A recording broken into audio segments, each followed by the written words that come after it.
अस्सलाम वालेकुम नाज़रीन, मैं हूं आपकी होस्ट जोया काजी और आप देख रहे हैं जोया काजी ऑफिशियल। आज का जो मैं टॉपिक आपके साथ डिस्कस करने वाली हूं वो रिलेटेड है ऐसे कपल्स है जो कि एक दूसरे के साथ अच्छे से टाइम स्पेंड नहीं कर पाते। उसकी कई रीजंस होती हैं। आज आपको मैं मुबाशरत के आदाब बताऊंगी कि मुबाशरत के आदाब एक्चुअल में होते क्या है, जिसकी वजह से आपकी लाइफ जो है वो बहुत ही अधूरी सी है। आप एक दूसरे को पूरा नहीं करते हैं, इवन कि एक दूसरे के साथ चिड़चिड़े मिजाज में बदल चुके हैं। आपकी वही लाइफ जो एक दूसरे के साथ आपको खुशी देती थी, अब वो आपको उदासी देती है, आपको एक दूसरे के साथ चिड़चिड़ापन देती है। उसको वापस से हम किस तरह से अपनी लाइफ को खुशगवार कर सकते हैं, आज मैं आपको वो टिप्स बताऊंगी। सबसे पहले हमारे चैनल को सब्सक्राइब करें, लाइक करें, शेयर करें, बेल आइकन का बटन दबाएं ताकि हमारी ऐसी इंफॉर्मेटिव वीडियोस आप तक पहुंचती रहें। अच्छा, अब आते हैं हम मुबाशरत के आदाब की तरफ। सबसे पहले ऐसी खवातीन जो कि सारा दिन किचन में बिजी रहती हैं और शाम को मिर्च मसालों की बदबू लेके अपने शोहर की जो है वो शोहर को वेलकम करती हैं, वो सबसे पहले तो इस काम से परहेज करें। जब आपको लगे कि आपके शोहर के आने का टाइम हो गया है, तो सबसे पहले आप किचन का काम कंप्लीट करके जल्दी से जाके शावर लें, साफ सुथरा लिबास पहने, हल्का सा मेकअप करें। मेकअप नहीं करना नो इशू, हल्की सी लिपस्टिक लगाएं, काजल लगाएं और बालों को अच्छे से कंघी करके, चुटिया बनाती हैं चुटिया बना ले, बाल खोलती हैं बाल खोल लें, जैसे आपको ठीक लगे। आप फौरन से रेडी होके अपने हस्बैंड के आने से पहले बैठ जाएं। जब भी आप उनको वेलकम करें, एक तरोताजा लुक के साथ वार्म वेलकम करें, जिससे आपके हस्बैंड के सारे दिन की थकान आपको देखकर उड़न छू हो जाए और उनका जो मूड है वो बहुत खुशगवार हो जाए। उसके बाद आप उनको पानी पेश करें, चाय पेश करें, जो वो वॉट एवर लेना चाहें। इसी तरह आपके जो पार्टनर हैं जो काम से वापस आते हैं, तो उनको चाहिए जब वो आपको देखें तो एक माथे पे आपके एक बोसा दें। उसके बाद वो फ्रेश होने चले जाएं, अपना घर का लिबास पहने और एक अच्छे खुशगवार माहौल में आप चाय इंजॉय करें।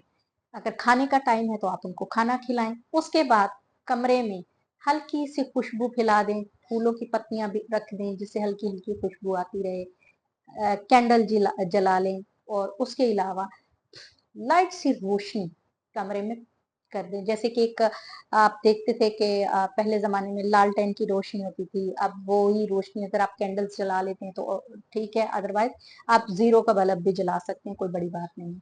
लेकिन कमरे का माहौल जो है वो बिल्कुल सुकून वाला और खामोशी वाला हो, जिससे आप दोनों एक दूसरे को सुन सकें, एक दूसरे की खामोशी को भी सुन सकें। लिबास जो है वो ऐसा पहने जिससे स्मेल ना आए, क्योंकि खवातीन अक्सर किचन से निकल के सीधी बिस्तर पर चली जाती हैं, जिसकी वजह से मिर्च मसालों की खुशबू से शौहर का दिमाग खराब हो जाता है और वो आपके पास आने की बजाय आपसे दूर चला जाता है। तीसरा, जब भी आप मुबाशरत करें उससे पहले आप हल्का फुल्का शावर ले लें ठंडे पानी से। ठंडे पानी से शावर लेने से ये होगा कि आपके जिस्म के जो मसल्स हैं वो रिलैक्स हो जाएंगे। रिलैक्स होने के बाद जब आप बिस्तर पर जाएं, तो सबसे पहले मुबाशरत से पहले आप एक दूसरे के साथ हल्का फुल्का रोमांस करें, फोर प्ले करें, देन आप मुबाशरत की तरफ जाएं। और इसके साथ साथ हल्के फुल्के चुटकुले, लतीफे, अच्छी गुफ्तो शनीद के साथ एक दूसरे को अपनी तरफ अट्रैक्ट करें, जिससे आप दोनों में एक अच्छा बाउंड बना रहे। आप एक दूसरे के साथ सारा दिन बात करने के लिए तरसते रहें। जब आप एक दूसरे के साथ मुबाशरत कर लें, शावर ले लें, उसके बाद जब सोने के लिए जाएं तो एक दूसरे की तरफ पीठ करके ना सोएं, बल्कि एक दूसरे की तरफ फेस करके सोएं, जिससे आपको अच्छी वाइब्स मिले। आप एक दूसरे के साथ आपका मेंटली, फिजिकली और सेंसिटिविटी जो कनेक्शन है वो स्ट्रांग हो। जब सुबह आप उठें, एक दूसरे को अच्छे से माथे पे प्यार दें और एक दूसरे के साथ अच्छी स्माइल के साथ एक दूसरे को वेलकम करें। और शोहर को चाहिए कि घर से जाते हुए अपनी बीवी को गले लगाएं, माथे पर बोसा दें और फिर काम पर जाएं, ताकि उसका सारा दिन काम पर खुशगवार गुजरे और आपकी बीवी का घर पर। आपकी काम के दौरान की जो रूटीन हो वो कम से कम एक दूसरे को दिन में 2 बार कॉल लाजमी करें, सिर्फ एक दूसरे की खैरियत पूछने के लिए, खाना खाने के लिए कि आपने खाना खाया या नहीं खाया, आप ठीक हैं, घर कब आएंगे, दैट्स इट। इस तरह से एक दूसरे को 1 से 2 कॉल, एक मियाँ कर ले एक बीवी कर ले, तो 2 कॉल्स दिन में लाजमी किया करें, ताकि आपको एक दूसरे की फिक्र हो, एक दूसरे की घर जाने की जो चाह है शोहर की वो बढ़ती रहे और बीवी को शोहर का इंतजार रहे।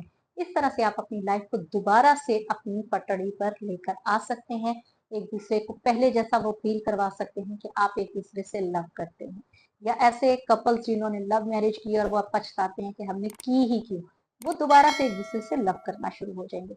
लेकिन इसमें सबसे ज्यादा जरूरत है एक दूसरे को समझने की, एक दूसरे को बर्दाश्त करने की, एक दूसरे को सब्र के साथ, तहम्मुल के साथ उनकी चीजों को एब्सॉर्ब करने की।